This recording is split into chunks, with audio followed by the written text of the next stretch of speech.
My name is Average Joe. My name is Beef Pork Ribs. I'm a fine repository of esoteric knowledge, which I suppose most people would qualify as geeky. Hey, how are ya? My name is Ben, and I am a movie buff. My name is Asian John. My name is Pixel Patch. And my name is Dr. What, and I'm a total nerd, but you wouldn't know it if you met me. And I'm a proud geek with expertise in movies, superheroes, and animation. Though I dabble in many fandoms, my main areas of expertise are anime, movies, and Belgian comics, with a strong recent insurgency of D&D. I am one part video game nerd, one part comic book nerd, but all parts movie nerd. And I am at best a casual fan, but I do love learning. I know very little about nerd culture, and I'm on a journey to learn and troll people along the way. I'm a joyful geek with an expertise in gaming, both tabletop and video. My expertise is in mathematics, history, of course medicine, and all things nerddom. Our mission is to bring nerd and geek culture to the masses by sticking it all under the microscope. Welcome to the Bat Jar Podcast.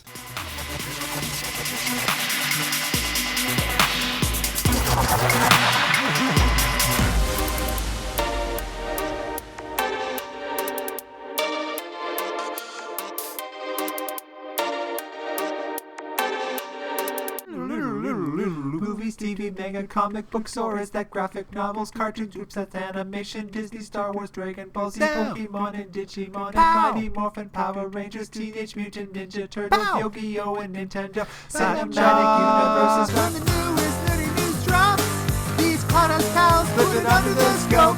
DC, Marvel, Disney, Star Wars, Cinematic Multiverses, Mega Christmas, Strangest Franchise, hear it on the Bat Jar, Nerdy Power. Hello there, and welcome to the 200th episode of the Bat Jar Podcast, where we somehow continue to put nerd and geek culture under the microscope. 200 times. That's quite a bit, actually. It's a very, it's a very solid achievement.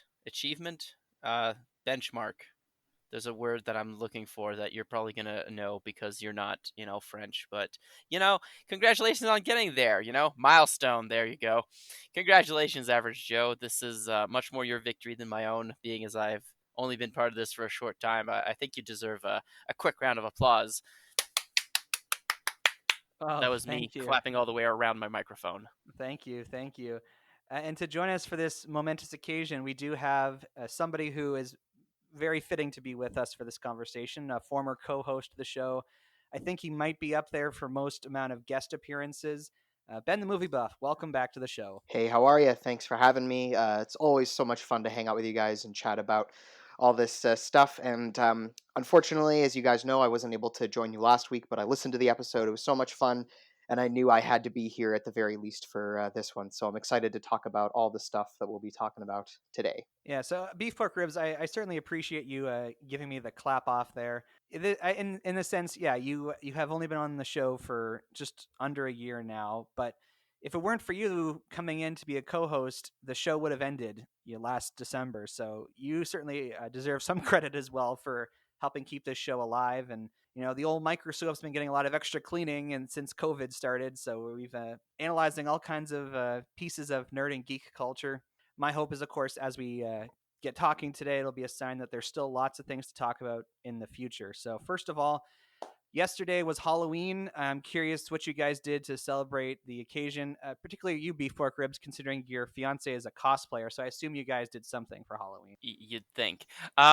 We did. It just was a lot less, a lot more low-key than we expected and than we've done thus far, partially because there's a wedding dress to finish in and less than a week to finish it. So that took a slight priority over what was going to happen for Halloween. We did have a nice little Halloween get together with a couple of friends, mainly two bridesmaids that have arrived. So, and she reprised last year's costume of Beetlejuice, and we watched Beetlejuice again. So I think this is now officially a Halloween tradition for us.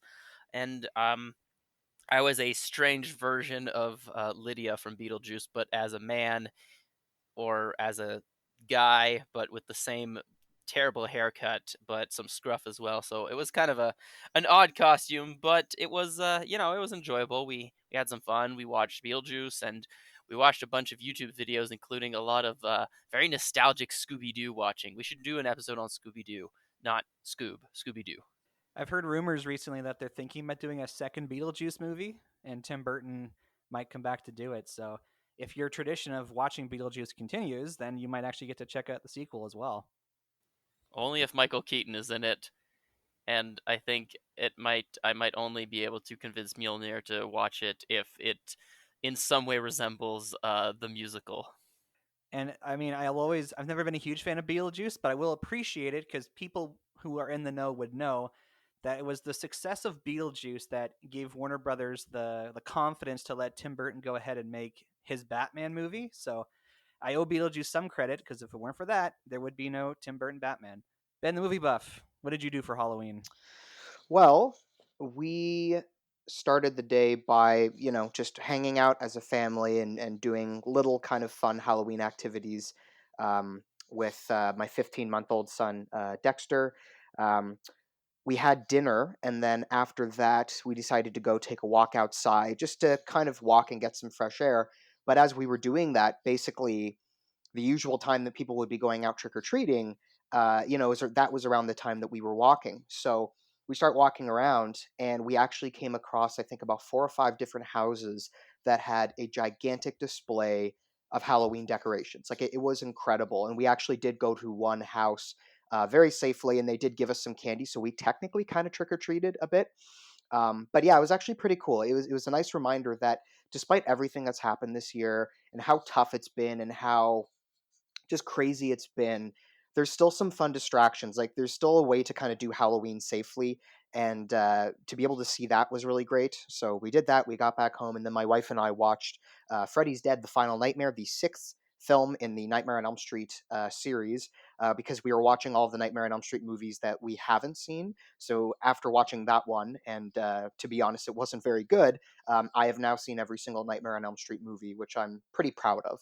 So yeah, it was a good day, and we ate lots of candy. Ben the movie buff reminded me of two small things. One, we did actually watch the first Nightmare on Elm Street, which I believe was the first time I watched all of it. It's been like playing in background at many different parties that I've been to and other things, but I think this was the first time I actually watched it from beginning to end. Um, the other thing is that on Friday, I woke up, I got ready for work, I went to work, and roughly halfway to the school, I realized that it was the day before Halloween and I was not wearing a costume. So the sewing the dress and the imminent wedding hasn't just been distracting Mjolnir. It's also clearly affected me because I wasn't able to wear a costume, but I compensated by playing some nice spooky background music at the school where I teach. I played the background music from The Well as well as the Shadow Temple from Ocarina of Time, which is excellent spooky music. I went full out for Halloween this year, even though where I live, you're not allowed to go trick or treating. I actually bleached my hair blonde so that I could dress up as Guy Fieri for Halloween. And I knew that, again, I wasn't going to be able to go to Halloween parties or entertain trick or treaters coming to my house. But I made a point of saying, even though, like, technically October 30th, the Friday, wasn't Halloween, I still went to work in my costume, and people seemed to really like it. Not everyone really knew who Guy Fieri was, but they kind of, I looked weird enough with the spiky hair and the bright blonde and the sunglasses and the earrings that people kind of got the sense that I was at least in some kind of costume. So that was quite fun. And then I did have one person come to my house in a costume. I was actually quite shocked because I just all of a sudden I just hear this banging on my door, not expecting any trick or treaters, so I was a little concerned. And I open up my door, and what to my delight, hanging from the tree in my front yard is an adult in a full-on Spider-Man costume upside down, and he's talking to me as if he is Spider-Man. And pretty much right away I recognized the voice of Dr. What. So Dr. What indeed showed up at my house, hung upside down from a tree in a quite good-looking Spider-Man costume, and gave me candy. He wasn't it was like reverse trick or treating in a sense. He came to give me candy in a fully decked out Spider-Man suit, and he even like emulated a hanging upside down Spider-Man pose. So that was quite something. I didn't take any pictures, but trust me, it did indeed happen. So I'm quite happy with, at least I got something. That's incredible. Actually, that is so funny. I believe, yeah. There's a commercial I watched once where they said, like, "Oh, you don't arrive at a party, you make an entrance." And yeah, if your friend hung upside down and did a Spider-Man impression in a Spider-Man costume, yeah, he made an entrance. Even that sounds like a bit of an understatement for how far he went to do what he did. I've never been a huge fan of Halloween, but I do love dressing up, so hopefully everyone was able to enjoy it in some respect.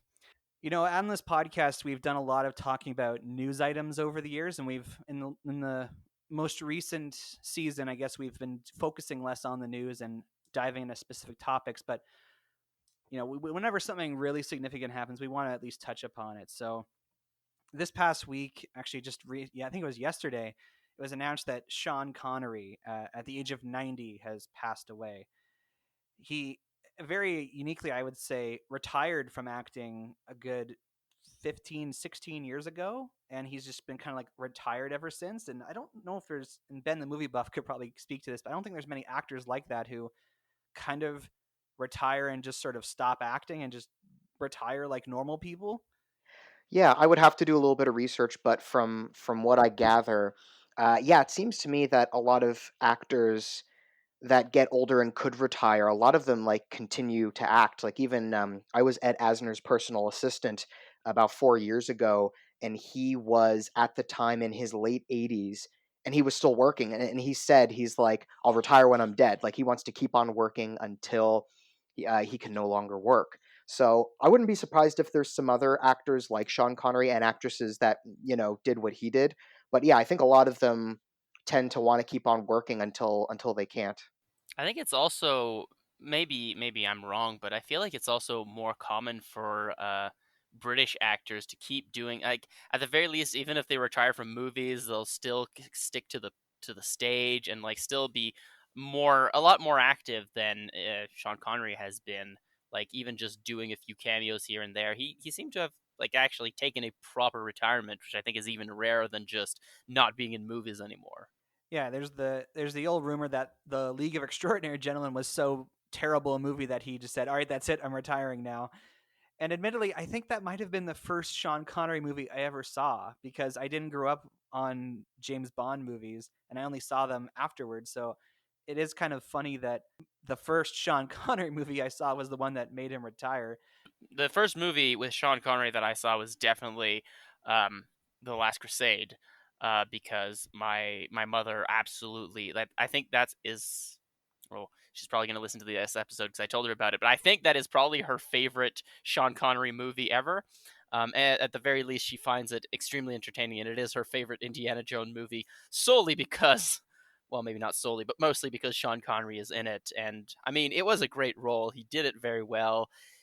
Despite the age difference between him and Harrison Ford not being quite what was portrayed in the movie, it was quite excellent. And I mean, obviously, like, growing up, I think the first James Bond movie I saw was GoldenEye, but not completely, was just partially. But like my dad was a pretty big fan of James Bond movies, and particularly favored Sean Connery. And so uh, the first Bond movie I believe that I saw completely was Doctor No, which our dad did show to us, and it was Sean Connery, it was James Bond, it was kind of what I associated with the role for a long time, even though I'd technically seen Pierce Brosnan beforehand. And since then, like, I keep seeing him in movies that I'm like, oh, I didn't remember that. And he's just been such a force, I guess, as an actor. And like any movie he's in, like you see him and you're like, oh yes, that is definitely him.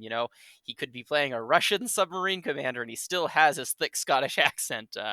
The morning of Halloween, like I saw it in the news, somebody had posted on Facebook, and then I started reading an article and then read his obituary and realized, like, I knew generally how his life had been, but just how crazy he really was in some ways, and kind of you know a great man, not just as an actor, but some of the other things he did for the independence of Scotland, and some which might not be super popular of him, but he was very dedicated to a lot of different causes, which I think was really impressive. And he will be missed in many different ways.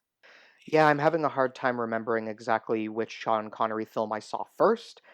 It could have been Thunderball because that was one of the earlier Bond movies that I had seen in high school when I was getting into watching Bond movies.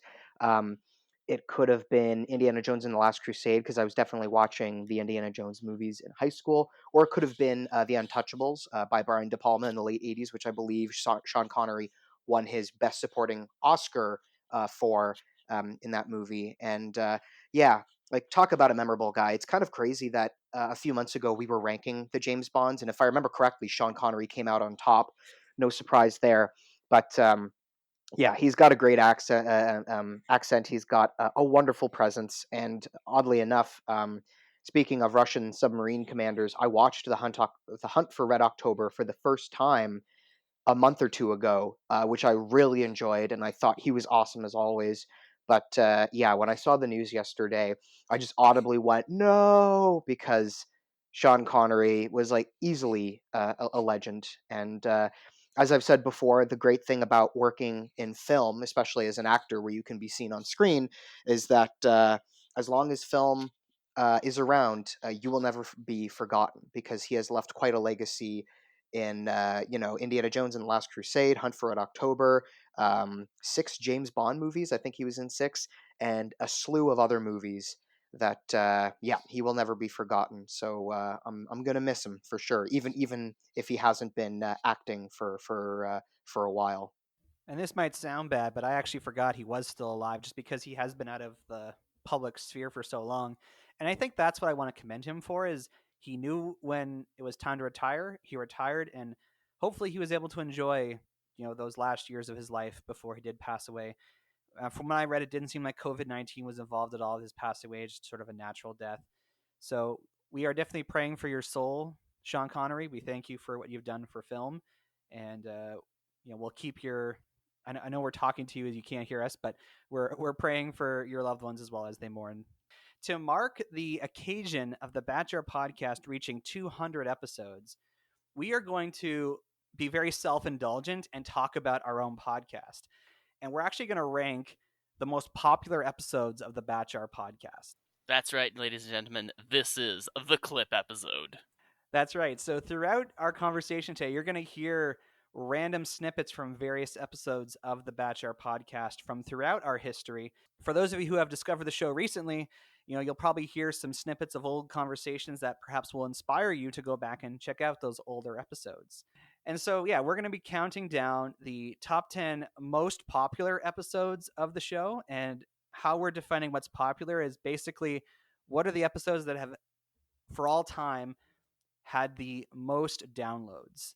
The 10th most popular episode of the Bachelor podcast is episode 71 called Tim Burton's Batman. And this was, as you can imagine, where we talked about the 2 Tim Burton Batman movies. This was an episode Asian John and I did back in spring of 2018. And I remember a lot of the information I was using for this episode kind of came from the special features on the DVDs I had. I think it was the penguin biting off somebody's nose. Yes. Yeah, that's so. a great Yeah, it was, as a example. kid, I just remember like wanting to throw up when I saw that. Fair enough. Yeah.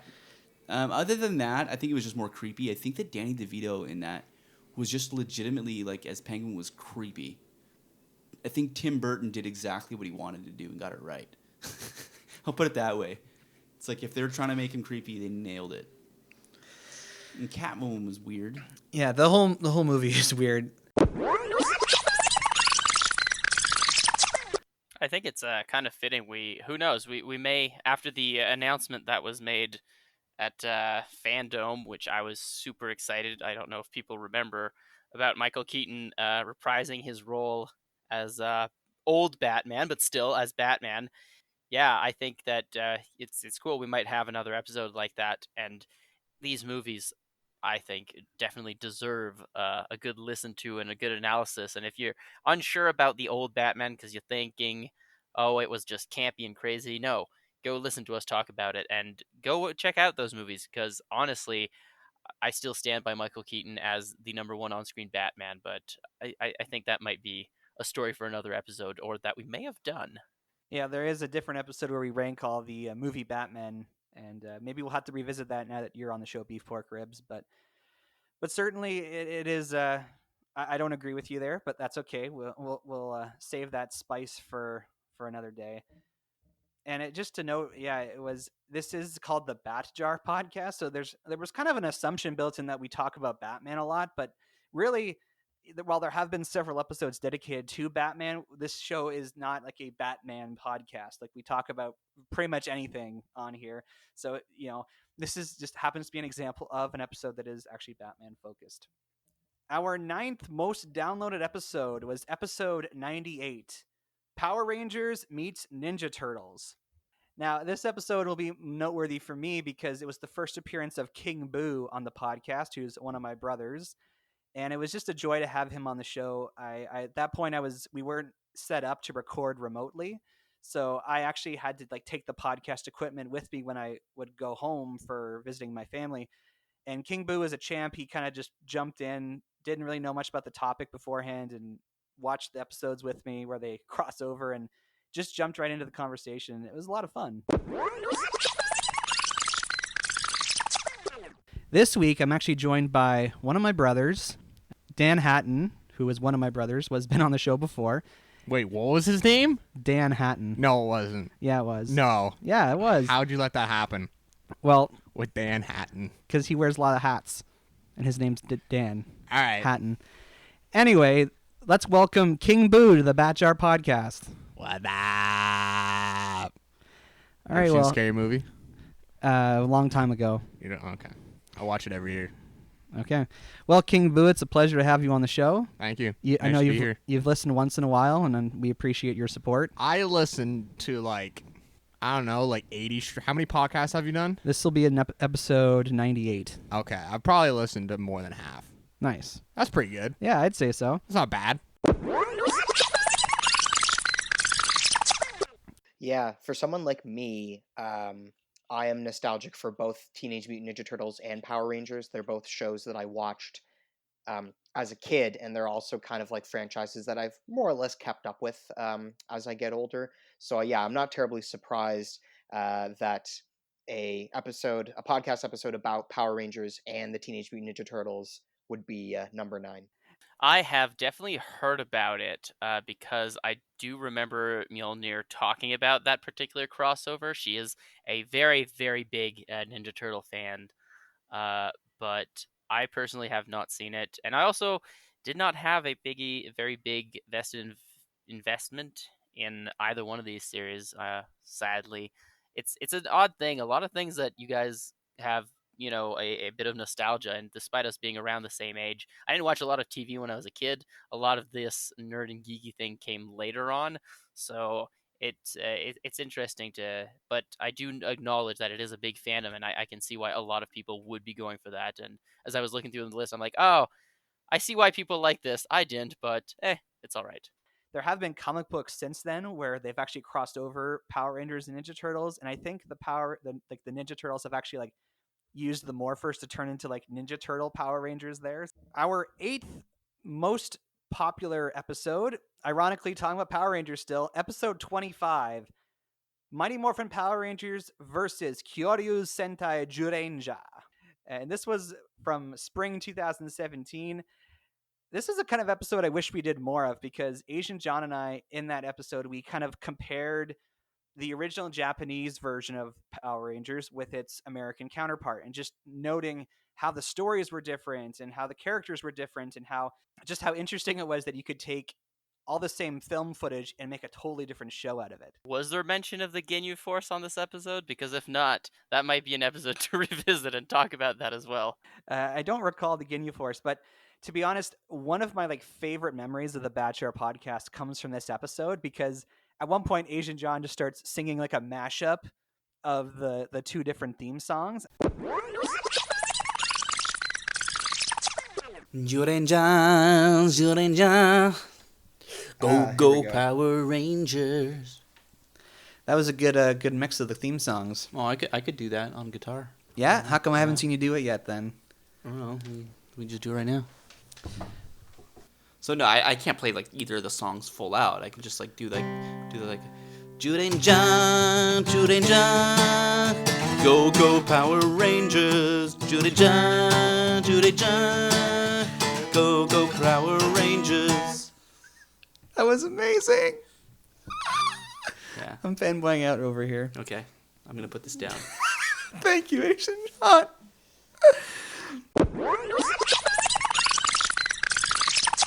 Our 7th most popular episode is episode 94, Harry Potter and his best-selling book series, which came out in fall of 2018. It was the first appearance of Tiny Tim on the podcast. And of course, Ben the movie buff, you're very familiar with Tiny Tim. Yes, I should think so. He's my younger brother. But yeah, when you started mentioning the Harry Potter episode, yeah, I thought, I'm like, isn't that the one that Timmy was on? I would have loved to be on that one, but unfortunately, I was probably busy or working that day. But that's cool. I meant to do my intro with a British accent based on what we're talking about Well, today. I'm glad things panned out the way they did. Well, it's never too late to Oh, start man. talking, so we're going to spend the whole episode doing British accents, because we're talking about Harry Potter today. We haven't even started doing a British accent yet. What do you mean? Does that not sound like a British accent? It sounds like you don't know how to speak, but it does not sound like a British accent. All right, how about this? Is this better? That is actually a little Australian. More Australian than British. Another voice here. Oh my gosh! And I'm not gonna speak in a British accent. No, not gonna happen. Thank you. Yeah, let's introduce this guy. Who we have? Okay, so this week we have a new special guest, the first new guest we've had in a while, I would say. So this is Tiny Tim. Hello, everybody. I'm Tiny Tim. Yeah, Tiny Tim, the first timer. Welcome. Yeah. Thank you. TT. Okay, well, let's not call me TT. Let's stick with Tiny Tim. Tiny Tim will, yeah. Yeah, we definitely took an interesting approach talking about Harry Potter, because there's so much to say. I think there's like most things actually we mention on this podcast, you could do a whole podcast on the topic. So trying to talk about Harry Potter, it was just so hard. And for Asian John, who hadn't seen a lot of anything Harry Potter, we kind of spent that episode just talking about the book series and like how the book series was being written partially before the movies and partially while the movies were being made. So it was an interesting perspective that kind of started some other episodes we've done on Harry Potter since then. Yeah, from what I can tell, I think there's still many fans across the globe who love Harry Potter.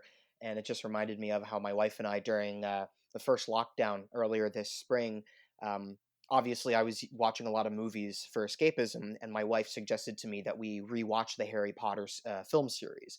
So we watched 2 movies a day, so 4 days got us through the 8 movies, and it was actually a really fun revisiting to kind of go through those movies again. And yeah, it was just a lot of fun. I definitely got back into the world, and I was invested in the world of Hogwarts. I theoretically have seen all the movies, and I've read none of the books. So possibly, I don't know if I've done this on this podcast, but I would probably just go on a very long rant about classes in the D&D or role-playing game archetype sense, and how it doesn't make sense to be a school of witchcraft and wizardry because they are entirely different things, and neither one of them technically very well or accurately represents what they are in Harry Potter, which is something that bothered me even as a kid.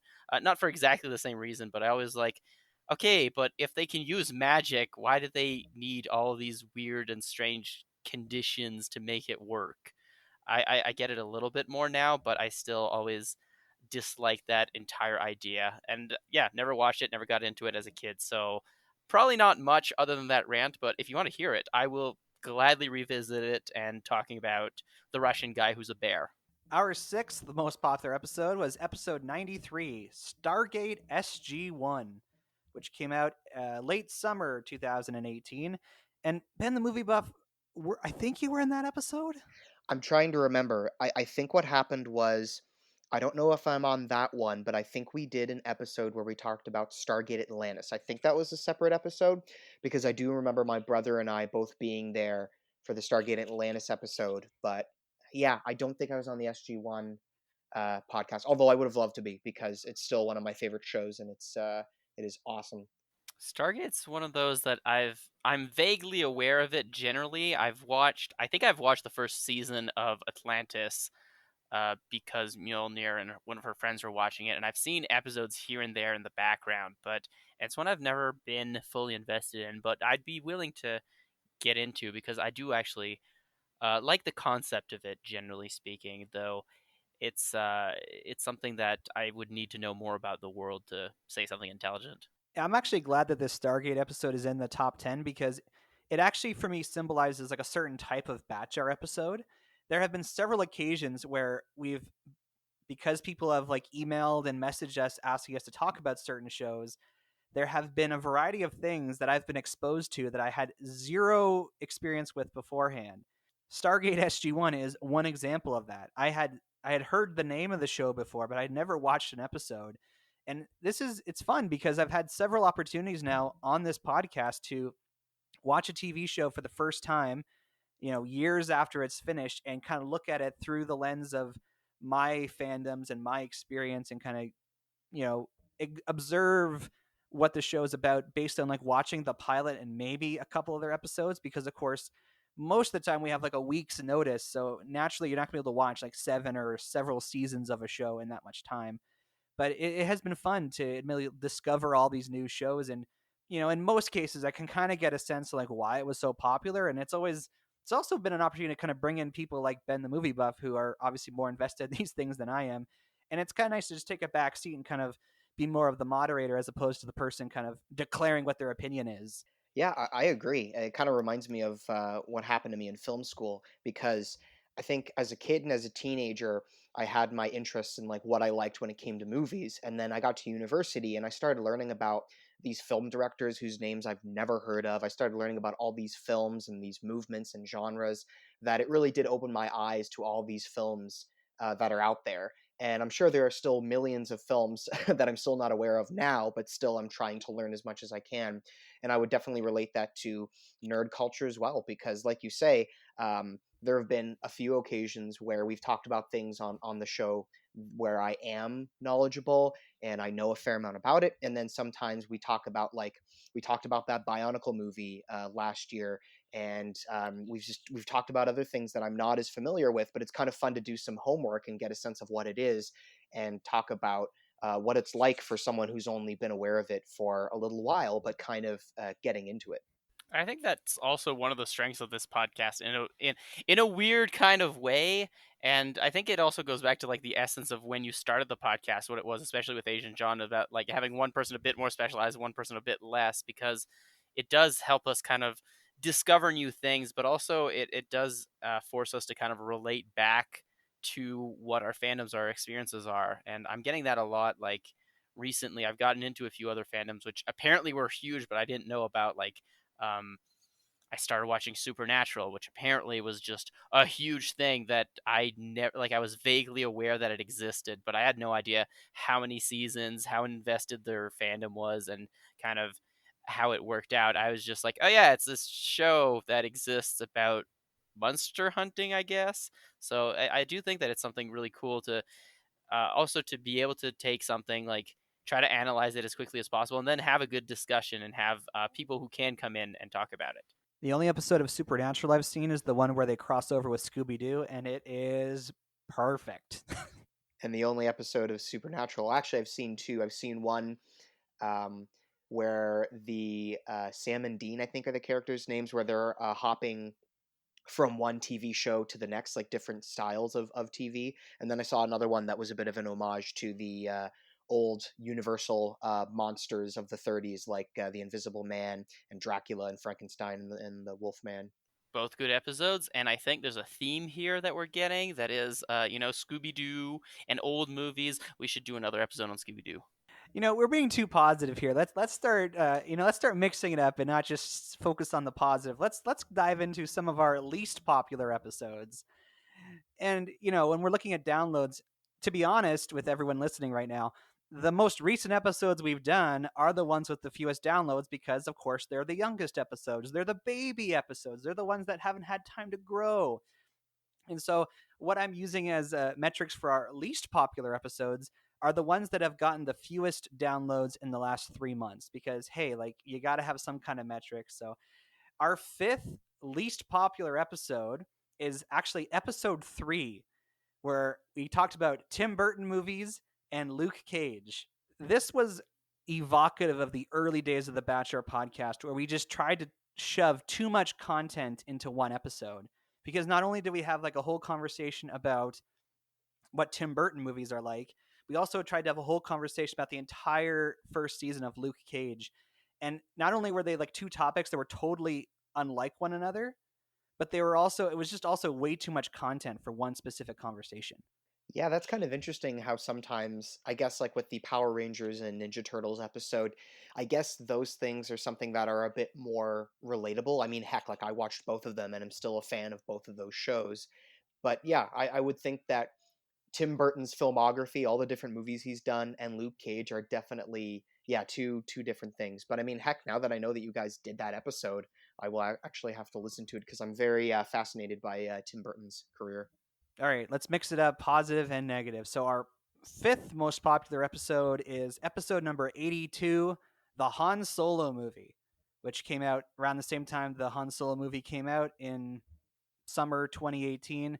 That episode was interesting because it was one of the times on the show we've talked about a air quotes bad movie, but I feel like we did enough kind of explaining like the behind the scenes of what went wrong with the movie that you can kind of understand after listening to the episode why it turned out so bad. Because I'm sure you guys are most likely aware of all the production issues that film had. Yeah, I think it goes to show that sometimes a movie can be fairly simple and straightforward in how it's made, and everything just kind of comes together for the most part, despite the usual problems. It can be smooth sailing, but then you have movies like Solo: A Star Wars Story, and yeah, sometimes it just gets very complicated and very tricky. And I, for one, personally enjoyed the movie, but it's definitely not perfect, and I can kind of see why a lot of people weren't crazy about it either. But clearly, people were interested in listening to your guys' take on the film. I think it's also something that is always fun to do sometimes, like regardless of if it's iconically bad or just turned out bad because of production issues. But it's also easier to talk about something that has gone wrong rather than something that has gone well. I mean, even just these episodes, some of them were like, "Oh yeah, that's a popular subject, so I guess the Harry Potter episode did well because Harry Potter is popular." But then we're talking about our worst ones, like, "Oh yeah, we didn't know how to do things. We were too long. We were talking about too many things that were too different." It's very easy to it's easier to criticize something than to often see what is good about them. But I like that we have a mix of both those things on the podcast, and I'm thinking back about a lot of comments I've made, and I hope I'm not too destructive in things, but we've always got you, Average Joe, to be a positive influence on us. All right, let's mix it up again. Fourth least popular episode was episode 7, X-Men movies and Gilmore Girls. This was the first appearance and the only appearance so far of Agent K, one of our first guests in the show. And that was, I'm thinking back, it was early enough in the show's history that we had at least one person on as a special guest before that, but we were still figuring out what our dynamic was between Agent John and myself. So kind of throwing in a new person into the mix was just something we had to figure out how to do. It's like, and I was like singing one of the songs on the way home. Yeah, you were. Dwayne Johnson, The Rock, is in this movie, and he had a song, and I thought he did a really good job singing, but you pointed out that it's probably a computer. No, I mean he's definitely. It is him, in fact, singing it. I'm pretty sure of that. But all I was trying to point out was that you really have no gauge of the quality of the person's voice. Okay. When watching the movie, you have no idea. You have to see him sing live. Fair enough. You'd actually have to literally be sitting next to him and ask him to sing to you. Like, there's a lot of things in this movie that are in other Disney movies. We won't get into them because that'd be spoilery. But I will say, Moana herself is a great protagonist. I loved watching her go through her adventure. Loved the songs. Like I said, I was singing them to myself on the way home. And it's honestly one of the few movies I've seen this year I would go watch again. Really? In the theater? In the theater. I would go see it again, for sure. You pay more money? Not me. Yeah. Well, There's just so many other I good used movies out free there. movie points to see it, so I didn't pay anything the first time. I think I might wait until it comes on Netflix. Fair enough. Maybe on demand. It has one of the best. All these Disney movies have an "I Want" song where the main character sings about something they want or something they're aspiring to, and this one was one of the best I've ever heard. Okay. Is she a character that little girls can look up to? Yes, And the movie, there's no romance in this movie at all. Okay, that's yeah, no kind of romance nice. at all. That's Yeah. kind of nice. Yeah, I actually did kind of appreciate that. It wasn't about that. It was. And we brought her in because I had this idea of how to kind of bridge the conversation between the X-Men movies and the Gilmore Girls. And at that point, the Gilmore Girls Netflix revival had just come out. And there was no way I was going to actually watch Gilmore Girls at that point. Maybe I would now. But back then I was like, it's just easier to bring somebody in who's seen it. And I can try and bridge the gap between these two topics. And I don't know if it worked super well because obviously it's like not that popular an episode. Well, maybe if we ever talk about Supernatural, we can bridge those two because they share an actor, quite an important one. I will say I have actually seen all of Gilmore Girls. How much of it I remember, I could not tell you because it was a while ago, and I kind of watched it because I was dating a girl who liked it. I do, however, remember the earlier seasons being way better than the later seasons. Later seasons kind of being total trash, in my opinion. But it was also, I understand why it was popular, but, choose things that are a little bit easier to bridge, unless the bridge you were making was that they started off good and then they got bad, because yes, both the X-Men movie franchises and Gilmore Girls have done that. See, I find this kind of interesting because I wonder if there's a pattern here with the fact that Tim Burton movies and Luke Cage didn't have as many downloads, and then you have the X-Men franchise and Gilmore Girls together. I mean, I for one would be interested in seeing what the connection is there, but yeah, maybe that was two different broad things to be talking about. Yeah, and I think we've intentionally kind of shied away from these sort of episodes where we're talking about, again, there's just so much to say with every single topic, so to try and bring two of them together, it really is too much, and we have to keep talking about the past. Let's move on to more positive things. Our fourth most popular episode is episode 96, titled Secret Identities. And this one came out in September 2018. We were discussing the concept of secret identities in fiction. This is also kind of a certain type of Batjar episode where we really deconstruct an idea that is present in like pop culture, superhero fiction, and whatnot. And I'm actually really proud of this episode because we discuss the concept of the secret identity as it's appeared in fiction and how that has changed over the years. Also, just like from my development side, it was an episode where I was with One Shot, who's been a guest several times, and Pixel Patch. So at that point, I think I'm getting my dates wrong, but I think Asian John was still the official co-host at that point. And so it was like one of the few times I did like an episode with two guests and kind of doing the whole sound setup and stuff by myself. So of course I was like self-conscious that I was doing it right. And it was just a different dynamic because we were all kind of bringing different lenses to the topic. Can you guys guess who was the very first character in fiction to have a secret identity? Oh my goodness. In all of fiction? In all of fiction. Sherlock Holmes. He doesn't have a secret. He doesn't Everyone have knows a who he secret is. identity. I don't think. Now that you know Dr. it. Jekyll, Mr. Hyde, maybe. So that's a good case to bring up. People argue that's not necessarily a secret identity; is more of like a split personality or The Barber of Seville. What's that? He brings people into his barbershop and kills them, and so the front is the barbershop, and the back end is making people pie, to put it lightly. That's accurate. Yeah. I can't say I've ever actually heard of that. All right, well, there we go. We stumped him. Our day is done. Who would you say is the first? So when I was doing my research, like it's interesting. Like the articles about secret identity and then alter ego, like Right. They were kind of like separate ideas. And certainly when looking at alter egos, Dr. Jekyll and Mr. Hyde come up because that story is like Right. the mid 1800s that story was written. And I'd be willing to make a case that certainly it is of that genre, but it's not. All right. It's not genuinely secret identity. Drop it. Drop the real one. Yeah, I gotta say, once again, like, because you've done so many episodes, I'm hearing about some of these and I'm like, oh, I didn't know you did that. That's super cool. And I like that we seem to have quite a broad variety of topics, right? Sometimes we talk specifically about a movie, right? One movie, or maybe it's about a franchise of movies, maybe it's a TV show. But I like that, yeah, the concept of secret identities is something that, relates to superheroes and comic books and movies and TV shows. So, yeah, it's another one I'm going to have to listen to. Yeah, I think it's interesting way to like it does seem to be slightly reminiscent of like the nerd versus geek conundrum, but I feel like this one, like that one's a little bit less a thing that people ask questions. I feel like a secret identity was like something most people understand the concept of, but might maybe, I don't know, I'd have to listen to the episode because I haven't, but was it more factual about like the concept, or did it have more examples? Because I feel like, you know, more people might have the question, why does nobody realize that Clark Kent is Superman or Bruce Wayne is Batman, rather than why does Bruce Wayne have a secret identity, or Batman have a secret identity, or Clark Kent?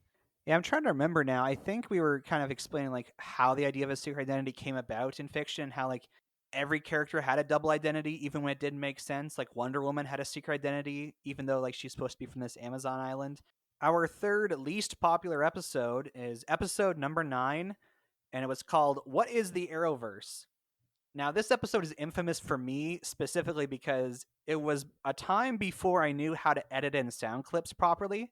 And so the way I got sound clips into the episode is I would play it full blast on my computer, and I would like aim the microphone towards my computer speakers. And I remember like playing like intros from Arrow on this episode, like, and that's how it sounds in the episode, is just muffled noise from my computer speakers.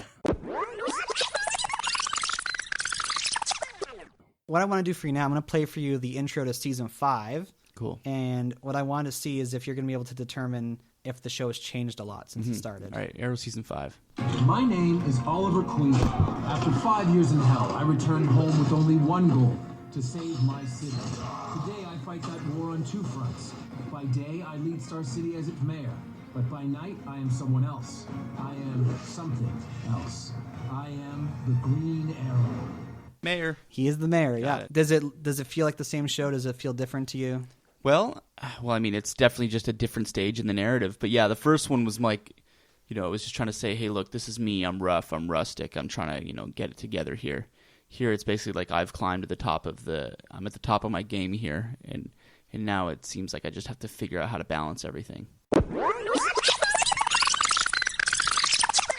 That just sounds painful. And it sounds like it might be a thing that might turn off people. Hey, if you listen to that episode as your first one, and for some reason you came back for this one, it's not the standard we have anymore. We have evolved beyond playing stuff off of your speaker to try to make something happen. Although I will admit I have done that before many times. And I mean, when I was a kid, we used to have this little radio show we would do on a like tape recorder, me and my siblings, and we'd always have as our our signature noise that we had was a flushing toilet. And I remember so many times, instead of just having a pre-recorded sound or being ready for it, we would be talking about things, and then we'd start improvising towards a break, and we're like, oh no, we're about to give our signature sound, and we'd be like, you could hear us running towards the washroom just before flushing the toilet and shoving the microphone close to it. So we all learn from our mistakes, and we all evolve in these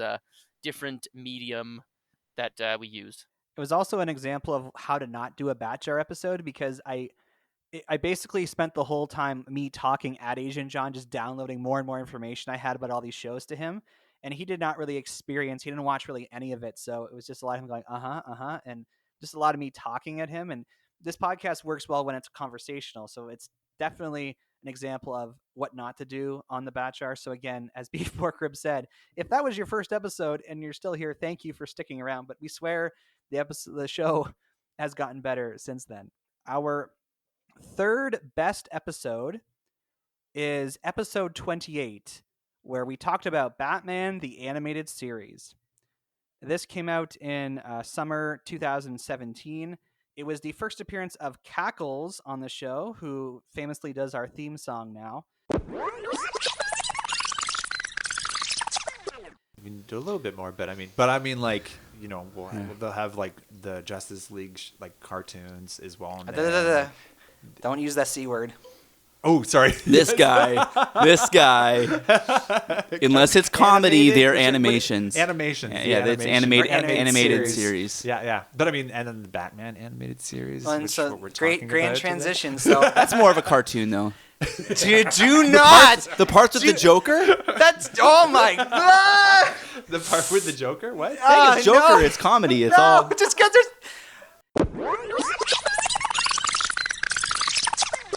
And this was probably like a landmark episode for me personally because Batman the Animated Series is a topic I could go on about forever. And it was just a really fun opportunity for me to share all this insider information I had about how the show was made and why it was so significant. And for someone like Asian John, who didn't grow up watching the show, introducing it to him as an adult and just really getting him and trying to get him bought in and invested in it. I mean, Batman the Animated Series was obviously going to be high up there just because it's such a great show. It goes with the name of the podcast, you know, the Bad Jar Podcast, and I wish I had been in there for that one. I don't have all of it. I have at least 2 seasons, but it is such an iconic show, not just because of, like, it was good, but also because of, like, kind of what it started and the more... It was one of the first, like, animated TV shows to kind of, like, gain a place not just of notoriety in pop culture, but also as, you know, putting animation forward as a good medium to tell stories that weren't just for children. I mean, the origin story of Two-Face and the consequent third personality they added in there was so great. You know, Harley Quinn comes from it, one of the most popular DC characters now. It's such a good subject. Well, Beef Fork Ribs, since I hear you like Batman the Animated Series, we should definitely find a good excuse to talk about it again on the show, maybe for a Christmas episode or something. Or we can review that whole episode for what were we thinking if we continue that series. I think it might be worth going through. Or a Christmas special. That could be fun. Our second least popular episode is episode 12, titled Marvel Was Going Bankrupt. Now, I can't quite place my finger on why this episode is so unpopular, because I think it's actually quite interesting in the sense that Marvel is so famous and it's making so much money now that it's weird to think about a time when they were going bankrupt. Perhaps we could have marketed it better. Perhaps our audience was just not large enough at that point. If you guys had to guess, you know, talking about Marvel Comics going bankrupt in the 90s, which led to them selling off all their movie rights and all that kerfuffle, do you think there's a way we could have made that episode more interesting? But there was also a piece of news that we have to address. While we were away, Carrie Fisher passed away. That is true. That's unfortunate. Very suddenly at the age of 60. I was in an airport when I saw the news. I was waiting for my luggage, and it's like on all the news screens that Carrie Fisher had died, and I was so shocked because, you know, a week prior to that, I'd heard she'd had a heart attack and that she was recovering, and, you know, everything that I'd heard said she was in a stable condition. Right. So you can imagine, after a long day of travel, I'm just waiting for my luggage. I'm like, oh, it's been a long day, and I look up at the TV and I see it's an even worse day. Yeah. No, that really does stink. I love Carrie Fisher. And I think compounding the tragedy is that the following day, her mother, Debbie Reynolds, passed away. Some people say of a broken heart almost. Yeah. That's probably not what the autopsy would officially indicate, but yes, I understand what they're trying to say. But it's one of those instances where life imitates art, because if you recall, in the Star Wars film series, Leia's mother dies of a broken heart as well. Maybe having a more, you know, clickbaity title might have worked, you know, like the Marvel making billions today, but what their situation in the 90s might surprise you. Or, I don't know. I feel like it might also be something that if we talked about it in relation to the MCU or to how the Marvel movies were created, because, I mean, I think that might be something to explore rather than just that, but also talking about the almost bankrupt, but also the influence it had, because, like, let's be honest, had they not sold the rights to a bunch of things, Sam Raimi would have never made those Spider-Man movies, and superhero movies would not at the same time or in the same way have gotten the notoriety they were starting to get, especially with those movies. And I think that that's something that's worth noting, that, you know, maybe Marvel wouldn't have done that. You know, a lot of people still today are very much against adaptation in different mediums for whatever they use. And so, you know, maybe that bankruptcy or almost bankruptcy was the greatest thing that happened to them. Maybe if we put it in that way, as opposed to just talking about it, because, I don't know, the way you presented it made it sound more like a history of comics, which is it's interesting, but is also very niche. Yeah, see, I'm interested in this because I do remember hearing this story briefly, and I wonder if the title was Marvel Goes Bankrupt. I wonder if someone looking at that quickly maybe like looked at it and thought, well, no, they're not. They're doing fine right now, but it was more to do so with the time that they almost did go bankrupt back in the 90s. So maybe yeah, it had something to do with the way that that it was worded. But it was also an earlier episode too, so maybe we didn't have enough people listening at that point. Our second most popular episode was episode 100, where we talked about Firefly. It was the first time we had 4 participants in the conversation at once. And this was before we were recording online. So we actually had, I remember this was in Asian John's basement. This was after he moved out while he was still on the podcast. In fact, it was like one of his final episodes as a co host. And he had this whole sound studio set up. I think both of you have recorded episodes there, so you know what I'm thinking of. But we literally had 4 people in a room with microphones, and Dee Dee actually had her young child with her. So there's technically 5 people in the room, but of course the baby didn't have much to say on the topic. Yeah, flamed and inflamed. Well, Dee Dee, what's something nerdy or geeky you've been up to since you were last on the show? Well, my husband and I finally caught up with all of the Marvel Cinematic Universe movies. So we watched Black Panther and Infinity War. Ant-Man and the Wasp? Oh, actually, no. You're right. Oh, Didn't watch that one yet. Not caught up. Put it on the list. Put it on the list to watch when my kids go to bed. Actually, I really like that one. A lot of people kind of poopied on it. No, I like it Paul good. Rudd. He's a funny actor. Yeah. Who enjoys movies. And what has AJ Jr. been up to? He listens to a lot of the Frozen soundtrack because he has a 3-year-old sister. I like it. He also plays with a bunch of little plastic things on a ring. I don't know what that's about. He's teething, so you'll hear him. He likes to chew on stuff. Yeah, this doesn't surprise me at all. Firefly is an amazing show. And I mean, talk about a cult show if there ever was one. You know, like it's so fascinating to hear about and read about like what went wrong when it came to like showing the episodes in the wrong order and people being like, is it a Western or a sci-fi? Which one is it? But man, oh man, has this show really increased in popularity over the years. That yeah, I can see why extra people would want to take part in this and talk about this wonderful show.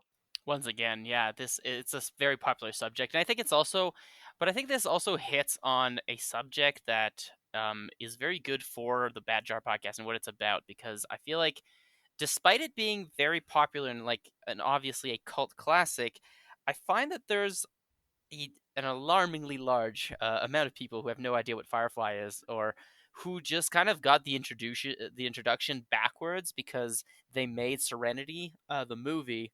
Like, for example, I believe my older sister, she saw the movie Serenity first because she had friends who had seen Fireflies, and she thought it was a great movie. It was like, yeah, but it was kind of weird because everybody else knew these characters. And I feel like, yeah, Firefly is a great show, and usually one that I kind of use as a benchmark to measure other shows, but also to to get people into some other shows, specifically 2 animes, Trigun and Cowboy Bebop. I'm like, oh, well, Firefly, it's like Firefly, but a little bit different. Like, I'll say Cowboy Bebop, it's like Firefly, except with a little less character development and a bit more end to it, and a bit more whimsy, probably. And then Trigun, it's like Firefly, but way sillier and with more world-ending capacities.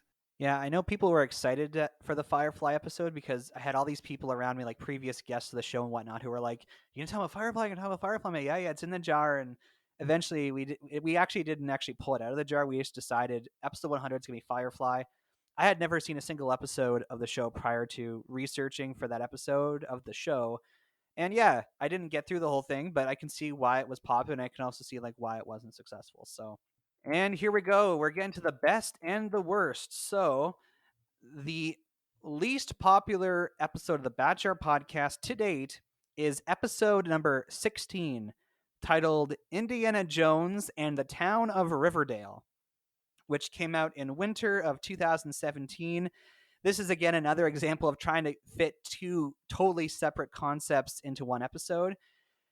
this was just as Riverdale was premiering as a show, and so I was trying to be topical and talk about something that was new at the time. But then we'd also pulled the Indiana Jones movies out of the jar.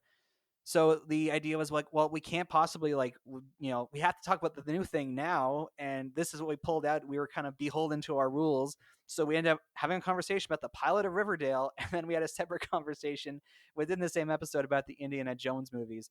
And full honesty, guys, I have not, to this day, I still have not watched the original Indiana Jones movie. So this episode is evocative of the few times in this podcast I've tried to talk about something without not having seen any of it. And I was totally basing what I was saying on what I'd heard people say on YouTube.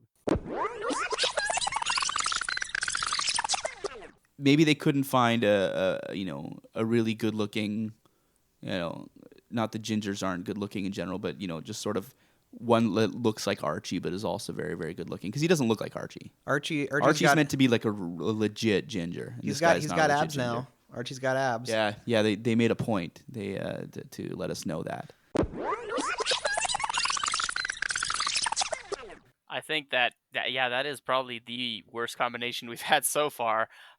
Although I don't know, I think that it would be something also to talk about, because they both have kind of legacies attached to them. So maybe if you were taking the legacy angle, that might have worked. Or when you do something for a while and it's great, and then suddenly much later on you decide to do it again, it's not so great, especially when you get young adults or teenagers that are not capable of carrying a series on their back. There's something there. It's kind of funny thinking about the title Indiana Jones in the Town of Riverdale, and I'm trying to picture what Indiana Jones would be like in the town of Riverdale. Would there be an episode / comic of Archie and Jughead getting into shenanigans and coming across some sacred artifact, and then Indiana Jones comes up and he says it belongs in a museum and takes it away from them? There's something so strange and enticing about that title, but I guess for some people, it is very much two different things. And Average Joe, I implore you to please watch the older Indiana Jones movies. But that's besides the point. Let's just get right into the positives. So, to date, the most popular... Oh, and before Cribs, I know you're going to ask this. The episode about One Piece that you were on, in terms of all-time popularity, it's 18th. I can live with that number, but I think it denotes a lack of time spent talking about it. I know it was an introduction recording I would love to talk about that show for hours and hours on end, but I do remember,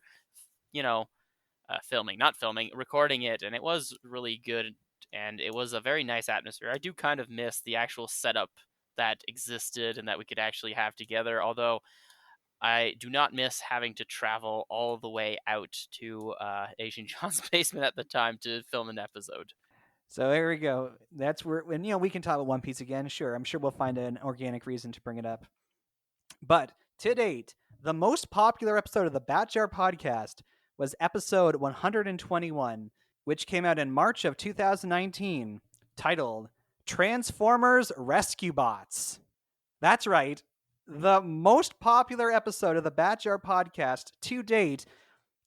Its downloads account for, I think it's about a 10th of all Batjar podcast downloads. It is consistently every month. The one episode that's continually downloaded over and over again is the one where we talk about the kid version of Transformers. I mean, it's the one episode of the podcast my housemate Professor F has been on. So maybe people really just like Professor F and we need to get him back. And then, even famously for me, they get Peter Cullen to play Optimus Prime, who, for those who don't know, Peter Cullen is the voice of Optimus Prime. He originated the role in the 80s. Okay, wow. And he's been in all the live action movies. He's been in a lot of the more recent series, reprising the role. Okay. Yeah, it doesn't seem to me like a voice that will be difficult to imitate. Or I just combined two words there, emulate or imitate. But at the same time, it did sound authentic. It did sound like he is the best Prime. at sounding like this. Yeah, a little better, I would say. Well, he's the one getting paid to do it, not me. I wouldn't disagree with getting Professor F back on the show. I think he's a great guy, and I would love to hear his opinion on certain things. But that's very interesting. Maybe we've been catering to the wrong audience this entire time, and we just need to be doing this podcast about much younger geek culture. Maybe Paw Patrol is the next thing we should be covering on the podcast. I don't know. Teen Titans Go, maybe something slightly more childish or aimed at children. But let's be honest, there are a lot of things aimed at children that are still nerdy and geeky and that could still work. I mean, it's clearly this reboot isn't aimed at children, but Animaniacs has a reboot, and the original was more or less aimed at children. So maybe that's what we should focus on. Yeah, I think an Animaniacs episode would actually be loads of fun. Yeah, as for this number one, I'll be honest, I did not see this coming. With Firefly being the second most popular episode, I was definitely expecting, I don't know, something that is maybe like still a very popular franchise today. But I guess in a way, Transformers Rescue Bot is that in a sense. So yeah, that's very interesting. I think if I'm going to try and like make it symbolic of the podcast, one thing that I found interesting is as we were getting started, a kind of little subsection of our audience became moms who were like staying at home with kids who had like children who were interested in superheroes and the kind of stuff we were talking about. So they actually started listening to the show because they wanted to like learn about the things their kids were into, and they could kind of like know what to introduce their kids to that was age appropriate, and they would have the trivia to kind of make themselves look impressive in front of their kids. And so like we ended up talking about Rescue Bots because one of these moms emailed us and asked us to talk about Rescue Bots because it was her son's favorite show at the time. And I think that's kind of interesting. Just again, like, you don't, when we started this podcast, we weren't necessarily targeting moms of kids who are getting into nerdy and geeky things. But hey, like, we're happy to have anyone who wants to listen. So by all means, yeah, let's do Paw Patrol. Let's do PJ Masks because that sounds like it's a superhero show. I'm resisting the urge to be a 14-year-old boy and make a your mom joke, but to be fair, I have talked to my mom about this episode, and she might be listening to it. But I think it doesn't necessarily have to be just limited to that. And you're right, you did make this show so that people who know less about geek and nerd culture might be able to, and that'd be great if you guys throw in some things into the bat jar and about this. If any moms out there listening, wow, that sounded very strange to say, but but any parent or anyone who does think about, like, there's a lot of misinformation that existed. I mean, it's better now that the internet is a thing, but about different shows and what they might be representing or what they might be holding up. And I'm more than happy to be someone to help with that kind of thing, because I do think a lot of shows that tend to be more nerdy or geeky, because of kind of that status as nerd or geek, get kind of this bad reputation about being, it's only for socially awkward kids, or it's only for these people or those people. And having people on this podcast like Ben the Movie Buff and other people that have been on to show that, no, we're not all crazy. Most of us are pretty well-adjusted people, and your children may not be completely crazy if they watch or listen or do some of these things. And there you have it. That is our countdown of the most popular and some of the least popular episodes of the Batch Art podcast. Moving on into the 200s, we'll definitely be less self-indulgent and start talking about things that are not our own show. But to humor us as we kind of wrap up today, I do want to thank everyone who has been a part of this podcast. People like Jeremy Eckert and Cackles, who have written music for us to use as theme songs. Of course, all the people have been hosts of the show. So to Asian John, if it weren't for you, the show would have never started. Not just because you had the sound equipment, because you kind of gave me the idea to get this going, and you were a part of the show for 2 years. And if you're listening to this episode, you've heard all the clips of him and how funny a guy he is, and how he always brought such unique perspectives to the topics. To Pixel Patch, who had the challenge of being the first co-host to come in after Asian John had to leave, get the power sword energy transferred into him. We thank you for your time on the show. You were more of a geek than Asian John, but you were a different kind of geek than I was. And while you were not like necessarily a layman, I think you really brought a different perspective to everything we talked about together. And you had such great puns. I'll never forget the puns. To Ben the Movie Buff, who came in as one of our co-hosts after Pixel Patch had to depart. Your movie knowledge surpasses mine, and your ability for trivia and to like look at things from a more analytical side is something I've always appreciated, and your continual presence in the show has been appreciated as well. Thank you so much for that. I really appreciate that. I also wanted to quickly mention, Average Joe, we have to thank you for keeping this show going. And whether we're together in the same space or whether we're using the website, the Zencastr we're using now, thank you for doing all that you've done to keep this show alive and well. Thank you, Ben the Movie Buff. I certainly appreciate that. I wouldn't have continued doing this show if it wasn't fun and if it wasn't doing something I thought was worthwhile. So to Dr. What, who kind of was a co-host at the same time as Ben the Movie Buff, you again bringing a different lens to everything we talked about. You were much more like Asian John in the sense you were a casual fan, but an expert about certain topics. And I could just tell every time we had a conversation, you were really excited to share what you had learned or what you were found interesting in about the shows you were talking about. And you were here just recently talking about The Expanse, and even just hearing the passion in your voice and how interested you were in how the show was designed. That clearly rang through every time you were a part of the show. And finally, to Beef Pork Ribs, who has carried the mantle of co-host for, again, almost a year now. You're kind of like Pixel Patch in that you are definitely also a geek. You're not a layman like Asian John was, but I think you're a different enough geek from me that whenever we talk about something, we're coming at it from different angles, and you have a more philosophical approach to things than I do. You actually like take the time to think about the things you're consuming and like what's important about it and what stands out to it from that side. And admittedly, I'm not a deep thinker, and so I'm always interested to hear what you have to say about these things. And you have a way to kind of connect things that are seemingly unrelated that always makes our conversations interesting. I mean, I think you're giving yourself too little credit for the analytical side of things, but I will admit I do tend to overthink things. But it's been an absolute joy doing this with you, and a good part of a schedule, good distraction from COVID as well as it's happened. But I would still love to keep doing this, and my last shout out would be to all of you, the listeners. I know we don't talk to you guys directly, but honestly, I think being part of this podcast and seeing it reach this milestone, I think is really great. And it is very much, yes, we enjoy what we're doing. And yes, we will probably keep doing it, even if there were fewer of you guys. But the more of you guys there are, and the more you guys interact with us and, kind of throw subjects into the bat jar, throw in suggestions on our Facebook page, send us messages so that, not that we know we're appreciated, to me that's not as important, but to know that you guys are getting something out of this and that we are actually creating something that other people enjoy. If it is just something that we enjoy, that's good enough for me, but I do love being able to give to other people. It's something I love in life, and I love that this podcast allows me to be able to share some of the opinions that I have that otherwise would just stay in my head with conversations with myself, which would be kind of odd.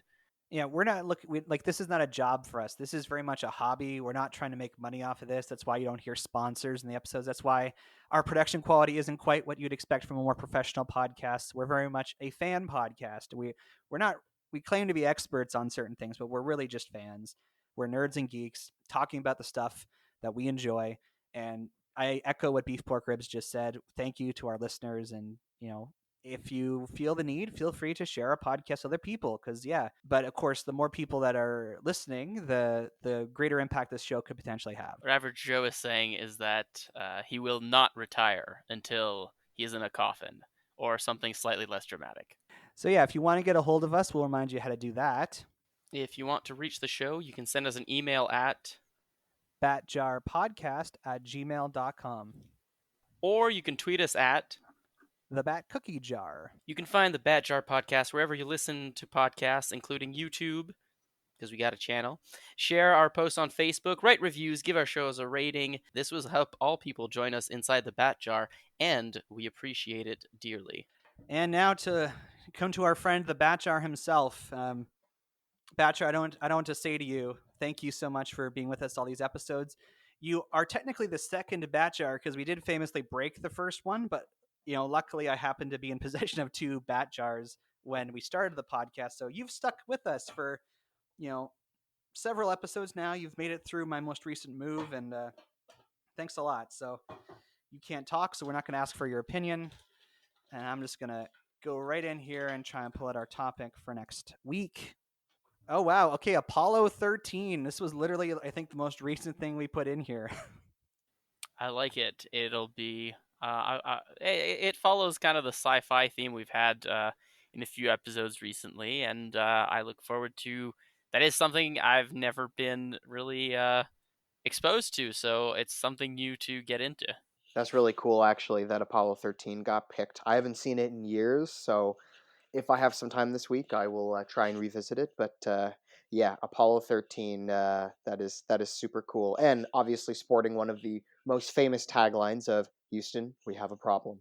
So, Beef Pork Ribs, if my memory serves correct, you're actually getting married next weekend? That is correct. Yeah, we may have to record out of order, or I may have to sit it out, but I could still look up Apollo 13 and send you a message the way that Ben the Movie Buff did last week, and he can read it and do his best imitation of me and get back at me for the terrible imitation of him I did last week. You say, yeah, I will try my best, Beef Pork Ribs. Yeah, and Beef Pork Ribs, if you end up getting into the podcast the week of your wedding, God bless you. If it turns out we're not able to have you here next week, I think everyone listening would totally understand. But if we're able to make it work, of course, we want to have you here. So come back to the Bad Sharp podcast next week when we talk about Apollo 13. And until that time, I'm Average Joe. I'm Beef Pork Ribs. I'm Ben the Movie Buff. Catch you on the flip side. 200 times over. Hashtag go download all the episodes and listen to them. See you in the next one.